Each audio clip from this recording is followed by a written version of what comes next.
Alors pour ces conférences, pour ces 3 conférences, il y en aura bien 3, on en reparlera après, nous vous proposons de mener tout simplement une enquête exégétique.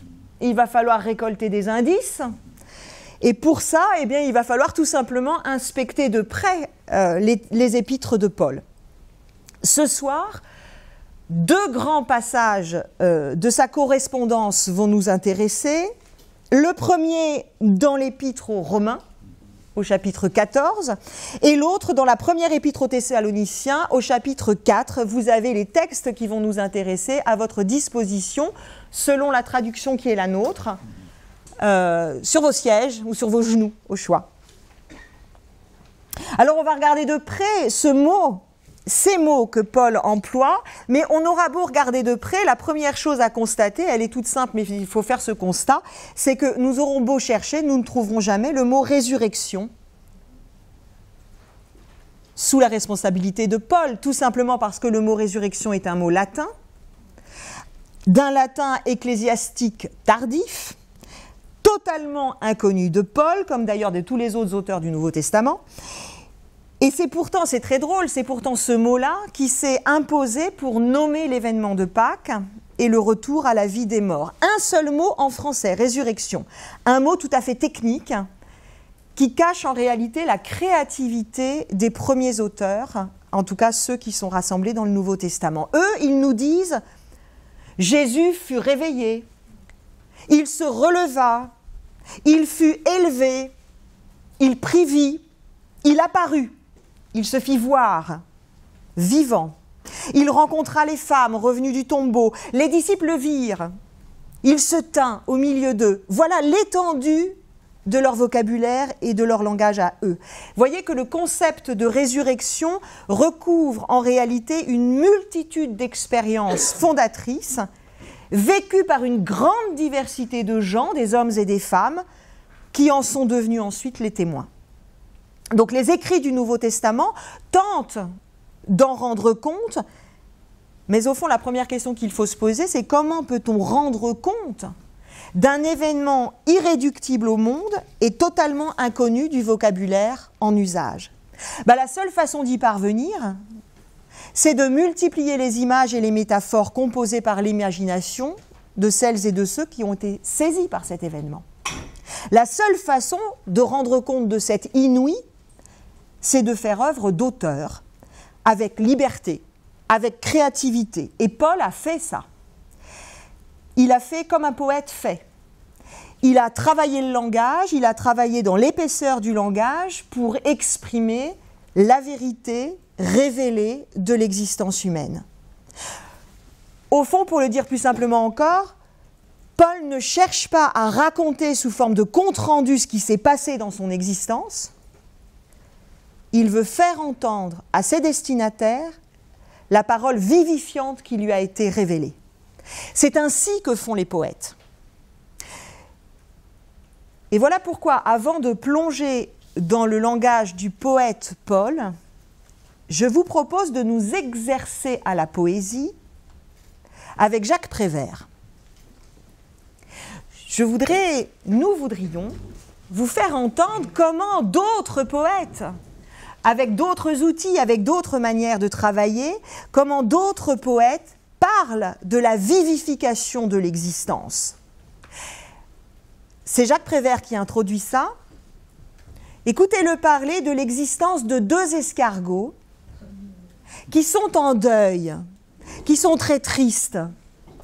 Et leur deuil, nous dit Jacques Prévert, a été changé en allégresse. Chanson des escargots qui vont à l'enterrement. À l'enterrement d'une feuille morte, 2 escargots s'en vont. Ils ont la coquille noire, du crêpe autour des cornes. Ils s'en vont dans le soir, un très beau soir d'automne. Hélas, quand ils arrivent, c'est déjà le printemps. Les feuilles qui étaient mortes sont toutes ressuscitées. Et les 2 escargots sont très désappointés, mais voilà le soleil qui leur dit « Prenez la peine la peine de vous asseoir. Prenez un verre de bière, si le cœur vous en dit. Prenez, si ça vous plaît, l'autocar pour Paris. Il partira ce soir, vous verrez du pays. Mais ne prenez pas le deuil, c'est moi qui vous le dis. Ça noircit le blanc de l'œil, et puis ça enlaidit.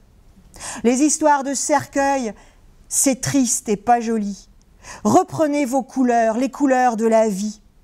Alors, toutes les bêtes, les arbres et les plantes se mettent à chanter à tue-tête, la vraie chanson vivante, la chanson de l'été.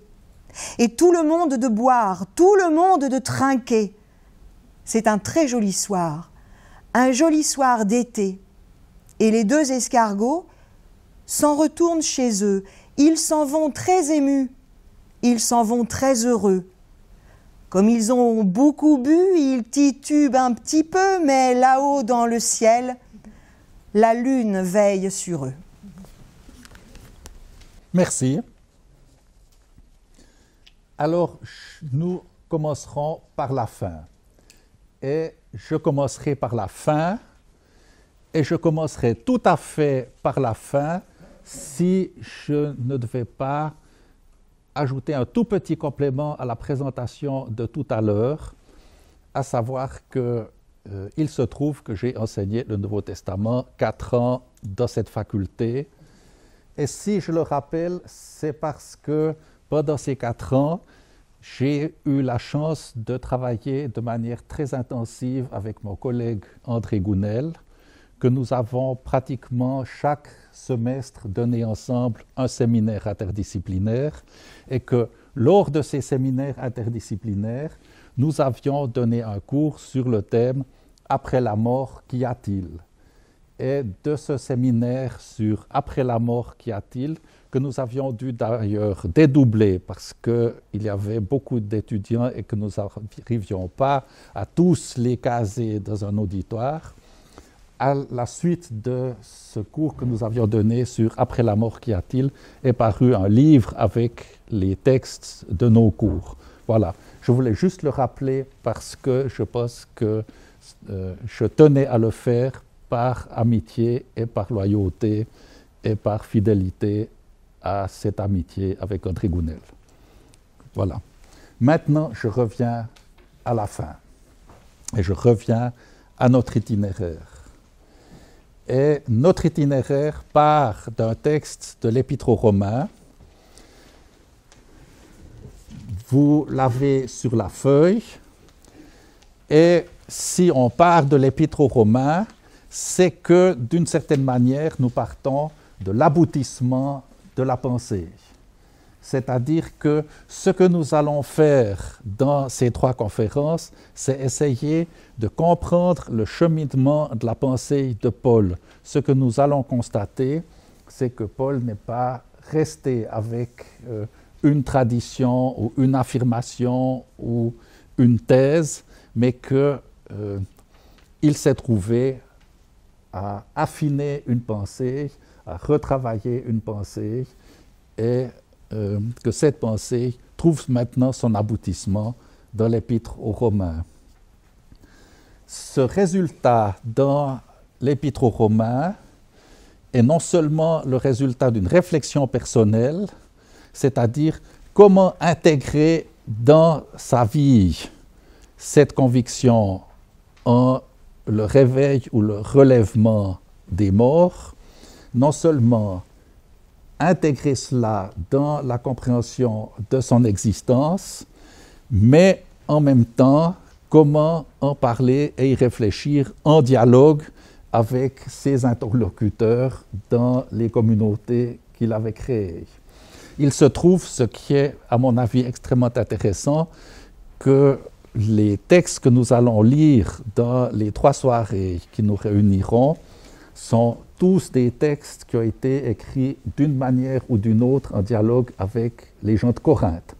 Et je trouve très intéressant que ce soit en dialogue avec les gens de Corinthe parce que nous avons là une communauté avec des représentants du monde grec, probablement une communauté exclusivement ou à peu près exclusivement ce qu'on appelle pagano-chrétienne, donc de chrétiens sans passé juif, et que l'ensemble de sa réflexion se passe dans la première épître aux Thessaloniciens, écrite à Corinthe, dans la première épître aux Corinthiens, dans la deuxième épître aux Corinthiens et dans l'épître aux Romains, écrite à Corinthe. On voit que le dialogue joue un rôle décisif, et la seule chose qui manque, c'est l'idée de la création nouvelle que l'on trouverait dans l'épître aux Galates ou dans la deuxième épître aux Corinthiens. Au fond, c'est très intéressant que Paul parle de son existence et d'une existence dans laquelle il a intégré son rapport à la vie et son rapport à la mort, et donc son rapport à la finitude, qu'il en parle comme d'une création nouvelle. Vous savez qu'on tente aujourd'hui par le transhumanisme de trouver des alternatives à la finitude humaine, et je pense que cette idée de nouvelle création qu'on trouve dans les lettres de Paul est une très belle alternative spirituelle à ces idées de transhumanisme. Ce qui me frappe, c'est la force et la modernité de cet aboutissement de la pensée de Paul. D'une part, ce qui me paraît intéressant, c'est que Paul recentre la pensée de l'au-delà sur sa signification présente. Parler du réveil ou du relèvement de la mort, c'est pour lui, dans le texte de l'Épître aux Romains qu'on va lire, dans le texte de cet aboutissement, parler de la vie présente. Je crois que ça, c'est une première chose qui est extrêmement intéressante. On pourrait dire que c'est devenu pour lui un langage existentiel. Je préfère dire c'est pour lui parler de la vie présente. Ensuite, ce qui me paraît extrêmement fort, c'est que Paul parle de ce qu'on appelle la résurrection, de ce qu'il appelle le réveil ou le relèvement d'entre les morts, hors d'une périodisation vie, mort, résurrection, ou vie, mort, vie. Et que nous allons voir que Paul prend congé, en fait, de langage spéculatif. Au fond, il parle d'une fidélité dans la vie et dans la mort, sans avoir besoin de faire le détour par un langage spéculatif. Ça me paraît quelque chose d'extrêmement fort, d'extrêmement moderne. Encore quelqu'un nous disait cette semaine dans la paroisse de Dole, c'est difficile de croire quand on lit le symbole des apôtres, je crois à la résurrection de la chair. Et au fond, c'est très intéressant parce que précisément, Paul utilise dans l'Épître aux Romains un langage qui fait l'économie de ce genre de langage spéculatif. Et donc, on a une émancipation hors d'une périodisation vie, mort, résurrection par l'intégration de la mort et de la vie réveillée d'entre les morts dans la vie présente. Au fond, ça, je crois que c'est très fort, d'intégrer la vie présente et la mort dans la vie présente. Enfin, la troisième chose, donc recentration de la pensée de l'au-delà dans le présent, émancipation d'une périodisation, et d'autre part un lien logique entre compréhension du relèvement des morts et la compréhension de la croix et l'interprétation de la croix. Au fond, quel est le lien logique entre la compréhension de l'événement de la croix? Vous savez que pour Paul, la croix ne désigne pas la mort de Jésus, mais bien plutôt la mort de Jésus recomprise à partir de la révélation de Pâques comme bonne nouvelle transformatrice. Au fond, le lien logique entre cette compréhension de la croix et la compréhension du relèvement des morts. Je lis ce texte. C'est pour ceci que Christ mourut et prit vie, pour qu'il exerce sa seigneurie sur mort et sur vivant. C'est la conclusion du texte de Romains 14 que vous avez sous les yeux, que je relis maintenant en entier. Car personne parmi nous ne vit. Alors là, on a un problème d'ambivalence de la formulation du texte grec. Au fond, vous savez, on a souvent dans les textes en langue étrangère des formulations dont il est difficile de trouver des équivalents exacts et non réducteurs dans notre langue. Personne parmi nous ne vit par soi-même ou pour soi-même. Ça peut signifier les deux choses, peut-être les deux choses à la fois. Et personne ne meurt par soi-même ou pour soi-même.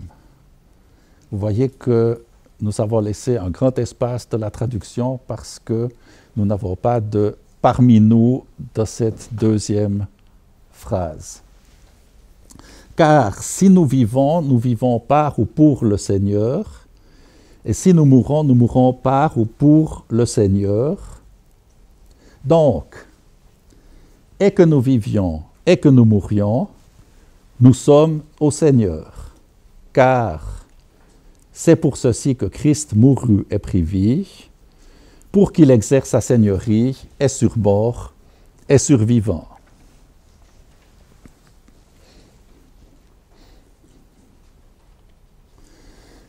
La première thèse, la première affirmation, définit l'existence croyante par une description négative de la relation avec une instance transcendante.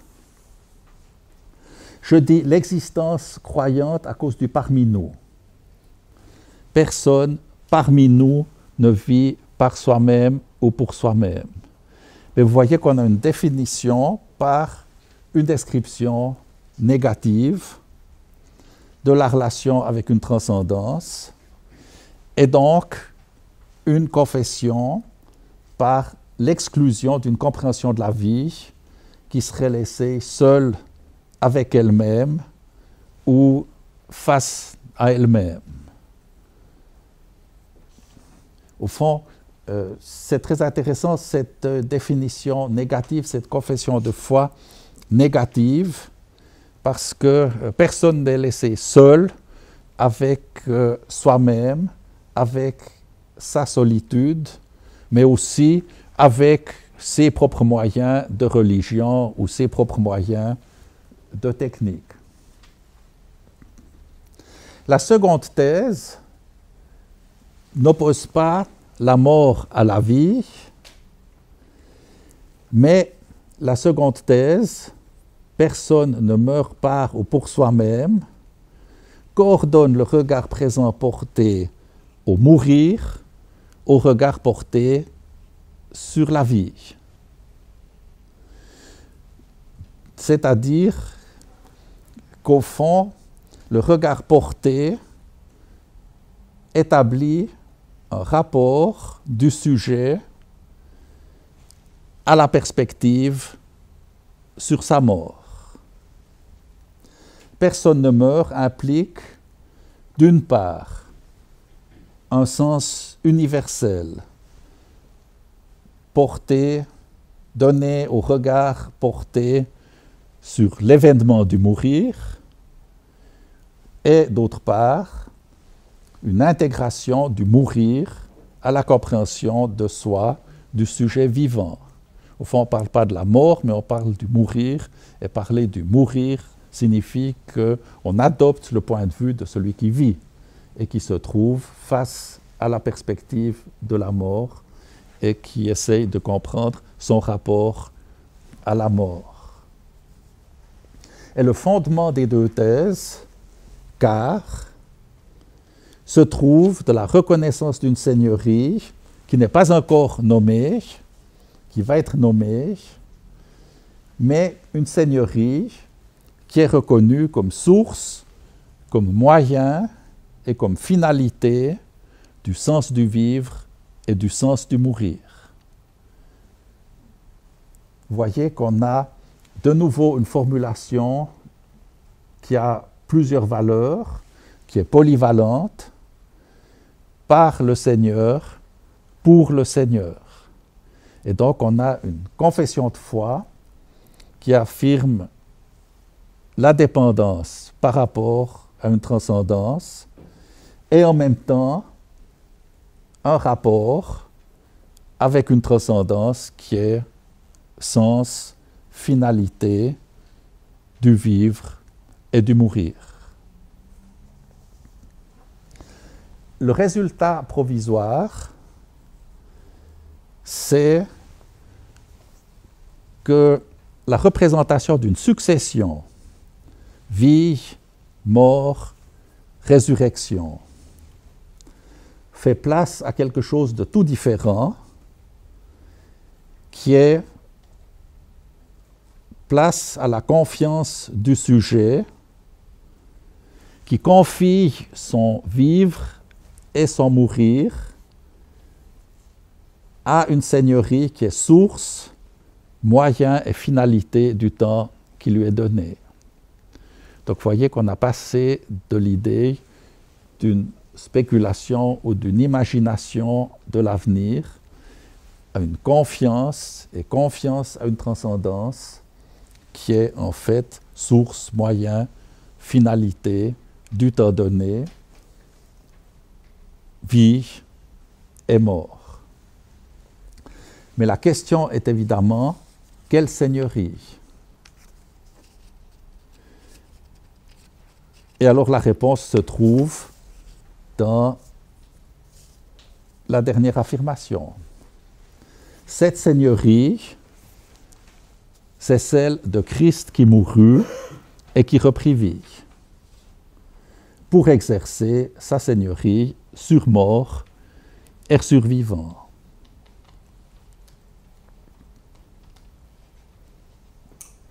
Au fond, on a appris à consciencieusement banaliser l'idée que Christ est mort et ressuscité. Mais au fond, qu'est-ce que ça signifie pour Paul et pour ses destinataires de Rome de dire que Christ est mort et a repris vie?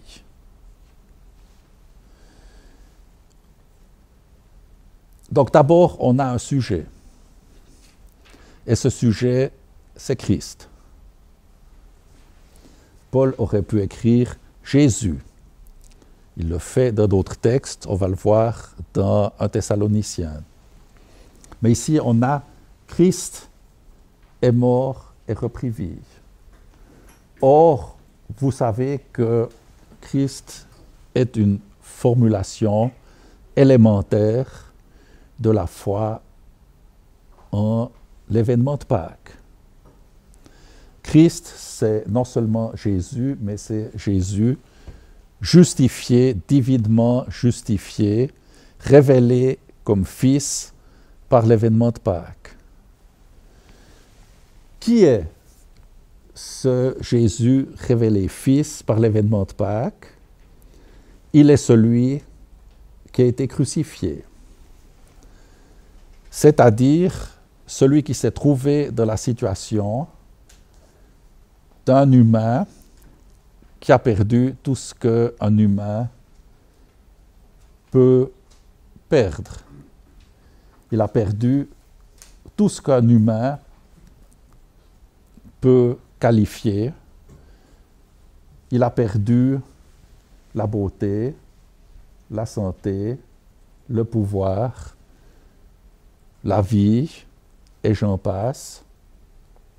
Et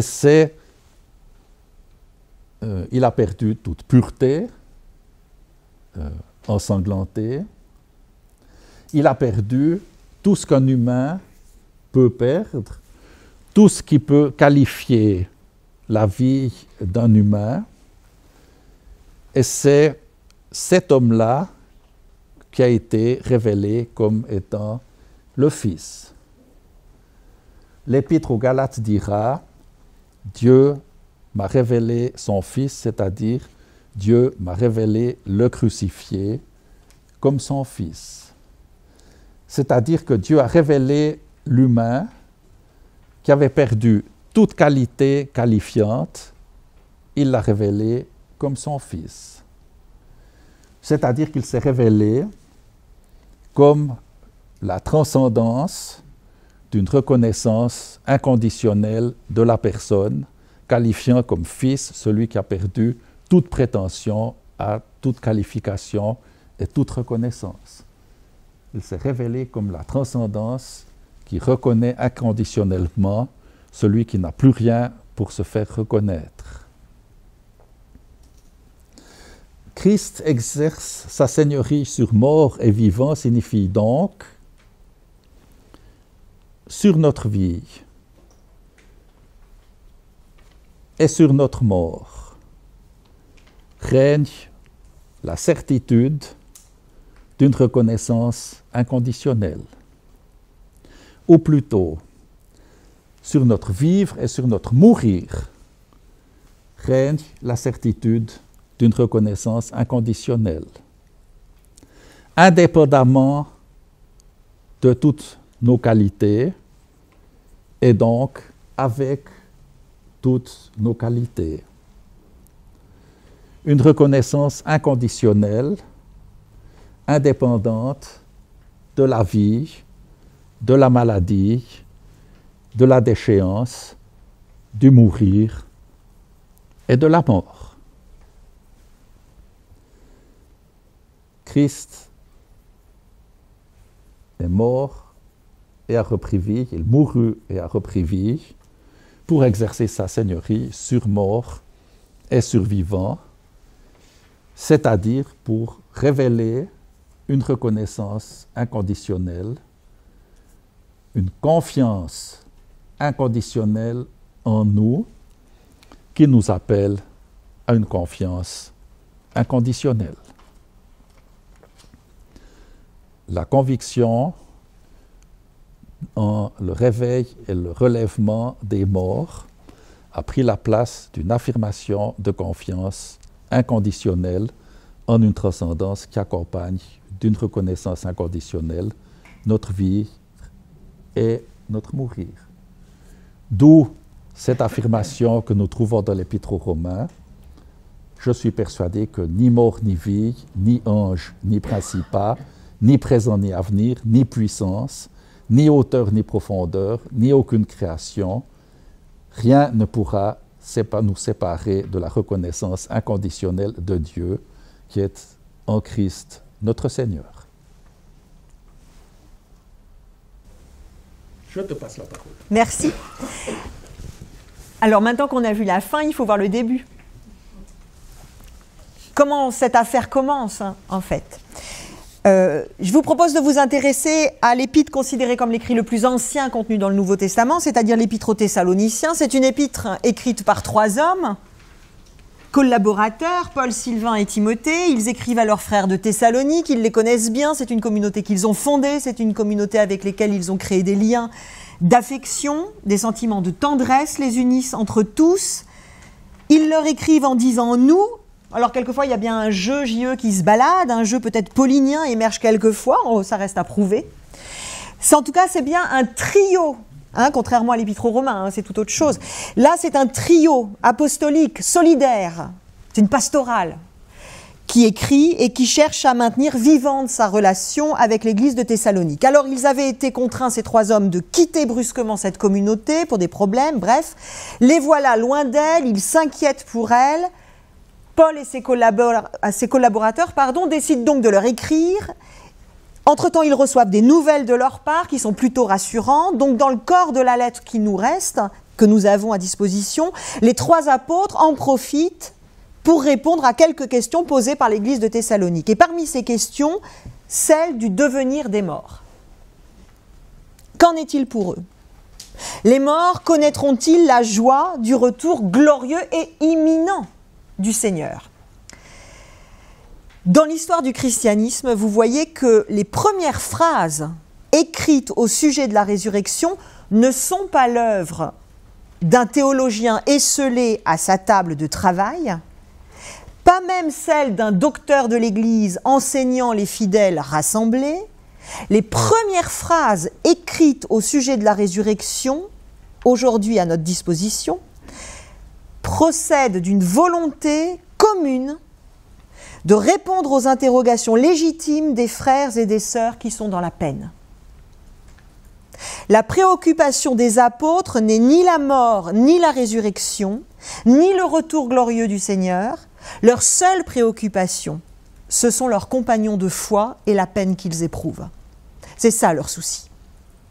Alors on va lire la réponse à la question qui leur a été posée au sujet des endormis, c'est-à-dire des morts, selon la terminologie usuelle des anciens. Vous avez le texte sous les yeux. « Nous ne voulons pas que vous soyez ignorants, frères, au sujet des endormis, afin que vous ne soyez pas affligés comme sont aussi les autres qui n'ont pas d'espérance.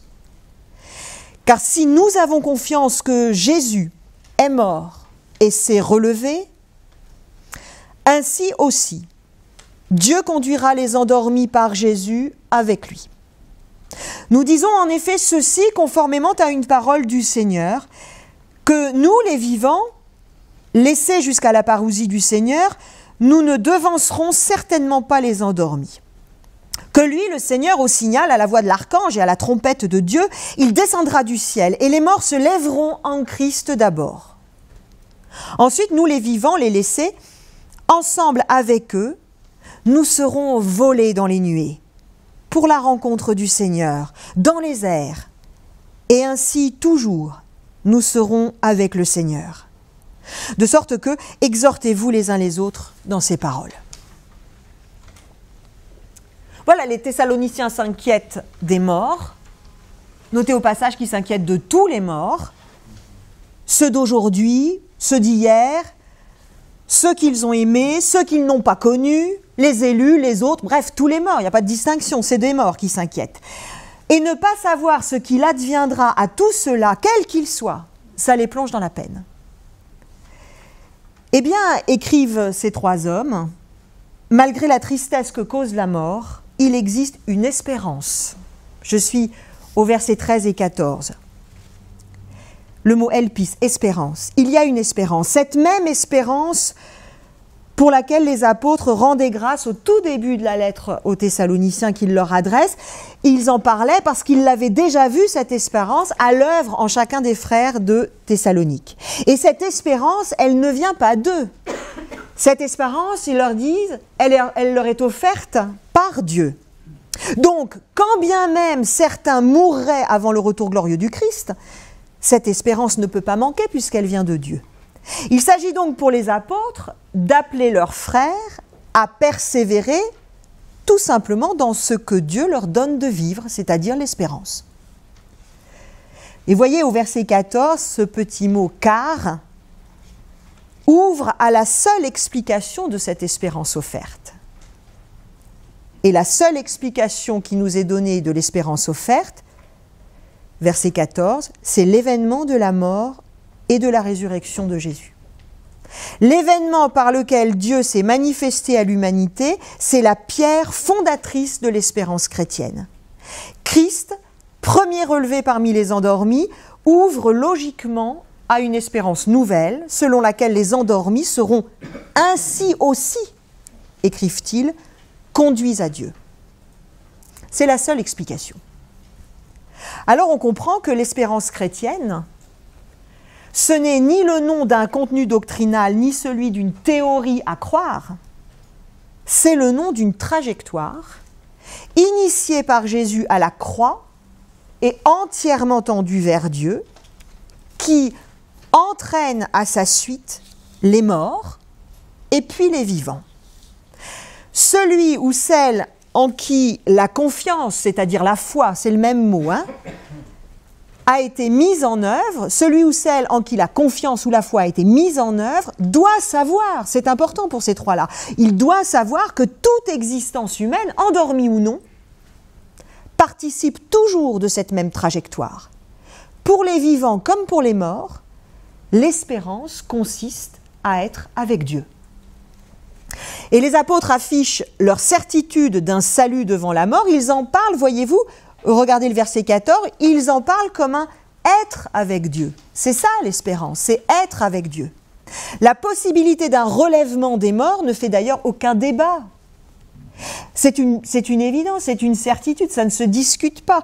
De la résurrection de Jésus découle une nouvelle compréhension de l'existence humaine. L'être avec Dieu assure le croyant contre la puissance de la mort. C'est là qu'est l'espérance chrétienne. Et puis, le texte continue, versets 15 et 17, plus précisément, l'événement fondateur de la mort et de la résurrection de Jésus a été rappelé, ça c'est fait. S'en suivent maintenant logiquement les conséquences pour les défunts. C'était leur question. Qu'est-ce qui se passe pour les morts ? La suite est logique, à partir du moment où l'espérance a été affirmée. Leur certitude du salut devant la mort enclenche, vous le voyez, un récit en plusieurs épisodes, composé tel un poète d'images, puisé là, vous le reconnaissez, à un registre bien connu, c'est le registre apocalyptique. Le scénario est annoncé, nous dit-on, verset 15, conformément à une parole du Seigneur. Alors ça, c'est tout à fait mystérieux. Qu'est-ce que c'est que cette parole du Seigneur ?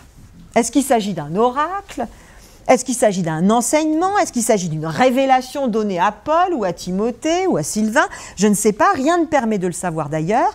Mais plus important est que ce que les apôtres disent maintenant trouve sa source en une parole du Seigneur. Une parole reçue un jour les fait parler aujourd'hui à leur tour. La parole du Seigneur les autorise à une parole de consolation pour leurs frères. Et le scénario arrive. Du scénario, plusieurs éléments ressortent. Je suis toujours au verset 15, 16 et 17. D'abord, j'apprends de ce scénario que l'événement attendu est imminent. Ça vient bientôt. Paul et ses compagnons, vous voyez, comptent même assister à la parousie du Seigneur, sa venue finale glorieuse. La parousie, il ne faut pas se laisser impressionner par le mot un peu technique. C'est un mot, au fond, usuel et même politique et courant. Paul ne l'emploie pas comme la tradition chrétienne l'emploiera après. Il l'emploie d'ailleurs pas nécessairement uniquement dans ce sens. Il veut simplement parler du retour du Seigneur, du retour glorieux. Nous, les vivants, nous y serons. Vous voyez, ils sont à cet événement. C'est la première chose que j'apprends. De ce scénario, un autre élément ressort, c'est que la priorité sera donnée aux endormis. Priorité aux morts. Si priorité aux morts, alors logiquement, il va falloir qu'il se passe quelque chose. Ça signifie donc qu'au moment de la manifestation en puissance du Seigneur, ceux qui dorment doivent bien être relevés. Donc, ceux qui dorment seront relevés. Et Dieu conduira toute existence humaine par Jésus avec lui. Mais si Dieu conduira toute existence humaine par Jésus avec lui, alors il est nécessaire que les endormis soient d'abord extraits du niveau inférieur dans lequel ils sont retenus.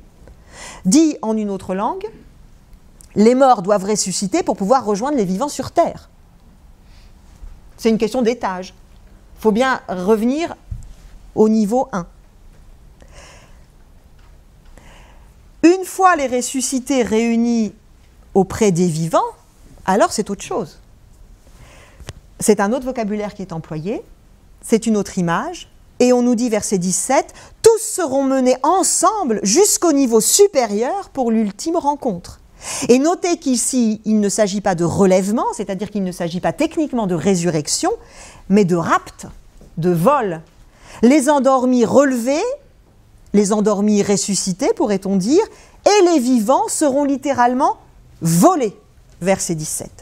Autrement dit, ce que la tradition traduira par le mot résurrection, ce n'est ici que l'étape préalable nécessaire aux morts, pour rejoindre les vivants et être réunis avec eux à Dieu. Donc le relèvement des morts, la résurrection des morts, ça ne sert ici que d'introduction aux grandes retrouvailles universelles eschatologiques. Vous l'avez compris, Paul et ses collaborateurs utilisent ici le langage apocalyptique dont ils disposent pour véhiculer au plus près des Thessaloniciens la vérité qu'ils ont eux-mêmes reçue. Mais ce n'est pas pour ça que le langage et puis ces matériaux représentationnels coïncident avec la conviction qui les anime. Il ne faut pas confondre le langage utilisé et la conviction que désigne ce langage. Les apôtres ne s'intéressent pas au système de représentation, ils s'intéressent au réel. Et c'est ce réel qu'ils cherchent à représenter aux frères de Thessalonique. Et pour représenter du réel, il faut du langage, il faut des images, il faut travailler comme un poète. Seul compte ce réel non représentable, être avec Christ pour toujours. Verset 17, je cite, « Ainsi toujours nous serons avec le Seigneur ». Cette concentration autour du Seigneur, de l'espérance eschatologique, indique que pour Paul et ses collaborateurs, en Jésus, tout ce qu'on espère est déjà réalisé. Ce n'est pas le cadre formel apocalyptique, ce n'est pas le scénario apocalyptique qui constitue l'ossature de leur conviction, mais la conviction de la communion avec le Christ dans la foi, avec le Seigneur. Cette foi, cette confiance, elle n'est pas fondée sur la forme qu'elle prend, c'est-à-dire la forme apocalyptique, elle est fondée sur la Christologie, qui commande leur compréhension de la réalité.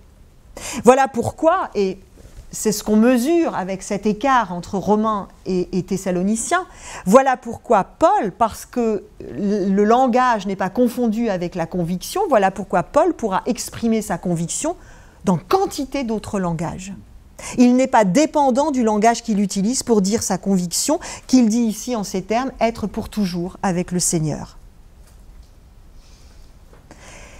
Et voyez, verset 18,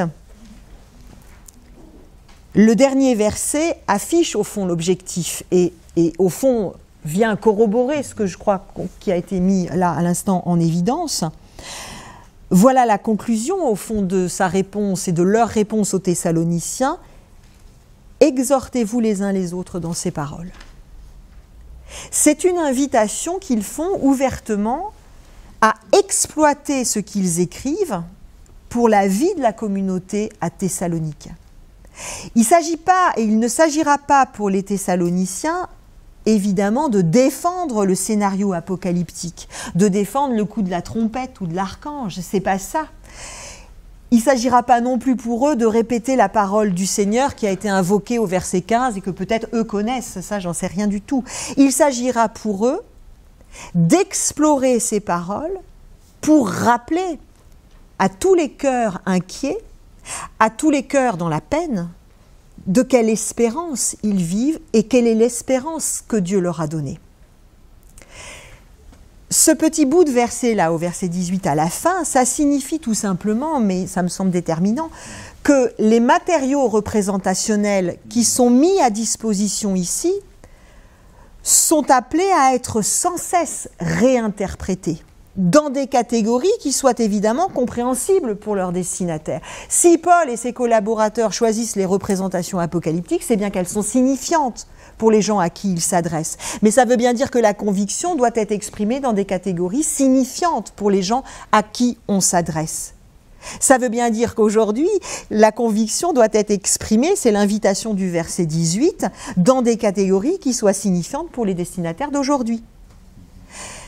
Ainsi, on pourrait s'amuser à réaffirmer aujourd'hui peut-être un peu autrement, puisque ces catégories-là ne sont plus les nôtres, enfin en tout cas ne sont pas les miennes, que le croyant, par exemple, se tient en communauté de destin avec ses frères.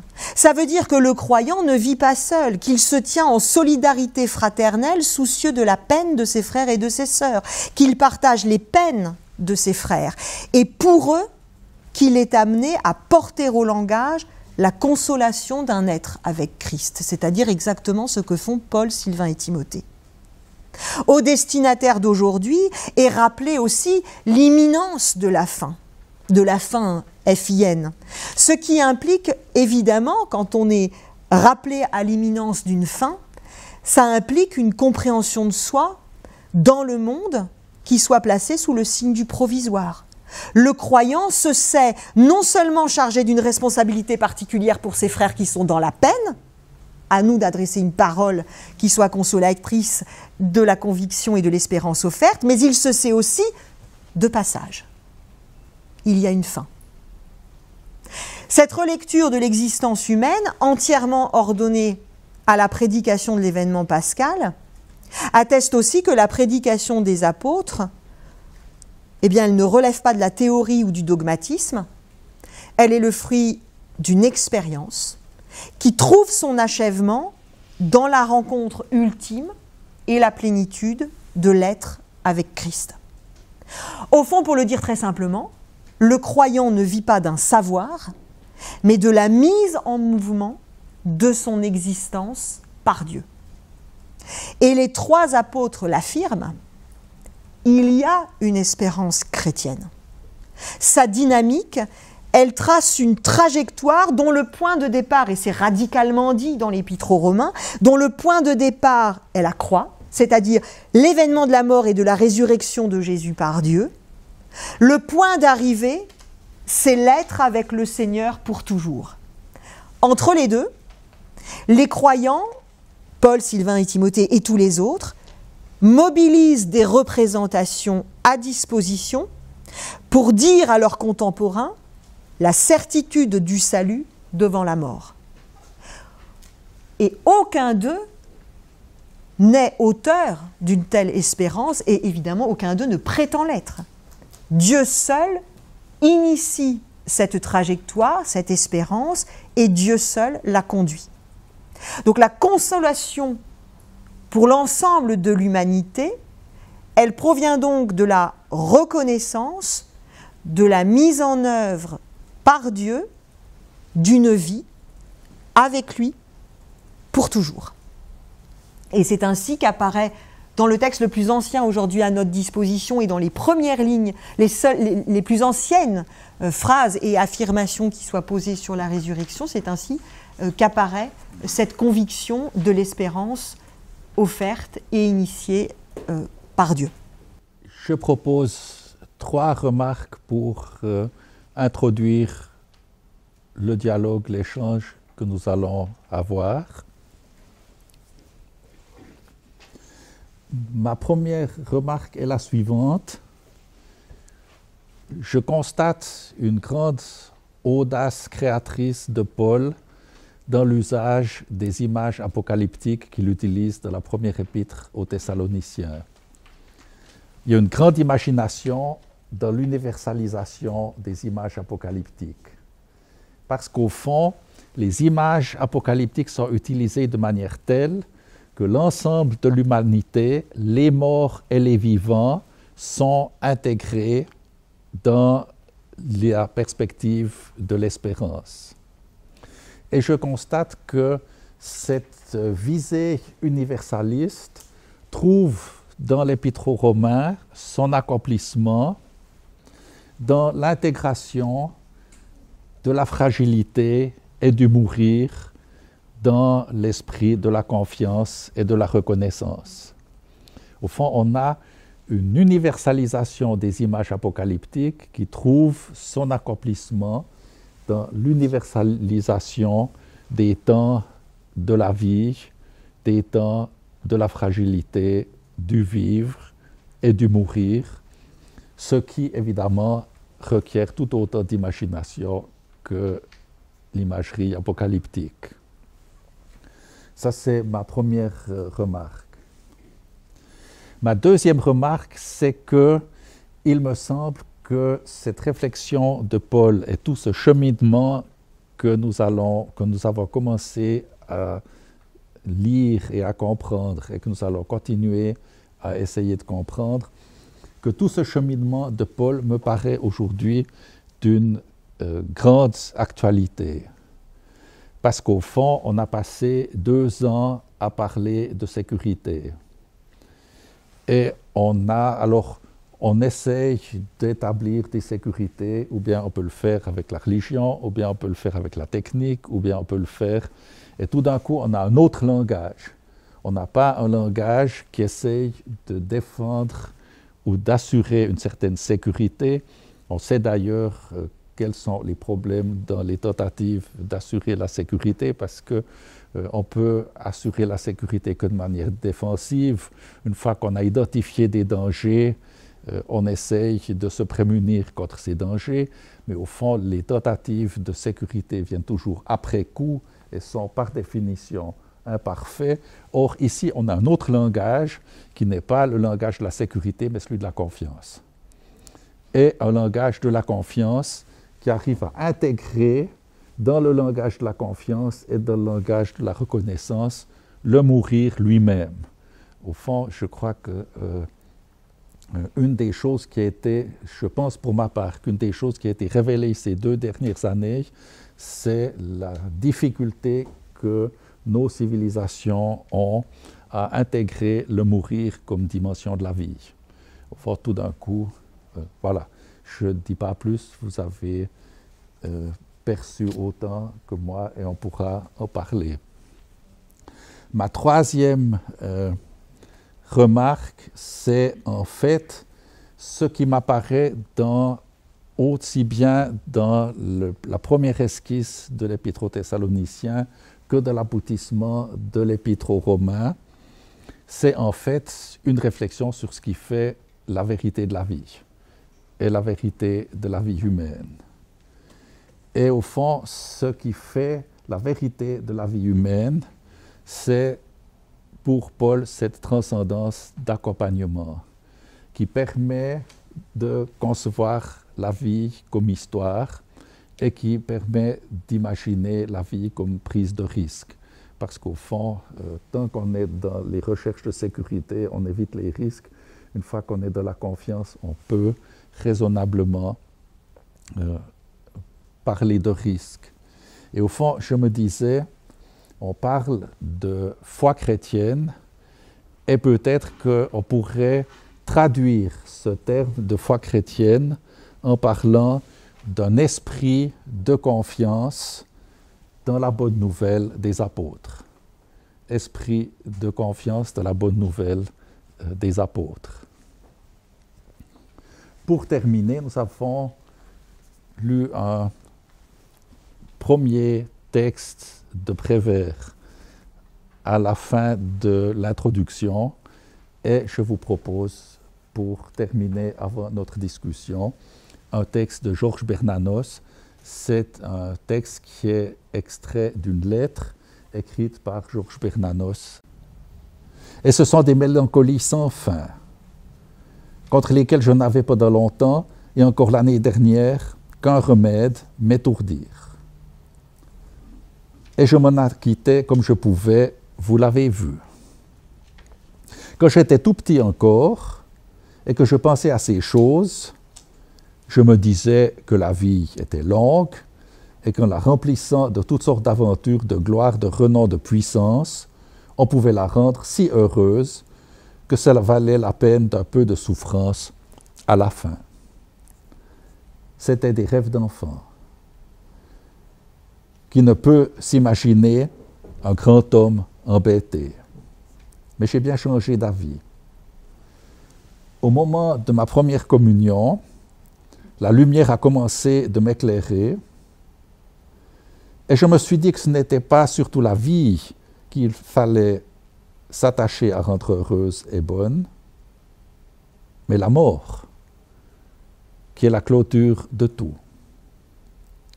Ce que je veux dire, en me disant revenu aux idées de ma première communion, c'est que je reconnais plus que jamais que la vie, même avec la gloire qui est la plus belle chose humaine, est une chose vide et sans saveur, quand on n'y mêle pas toujours absolument Dieu.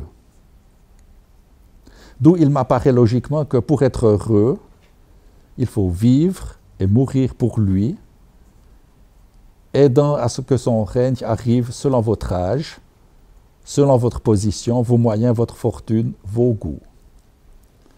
Et ainsi, je n'aurai plus peur de cette affreuse mort. Merci.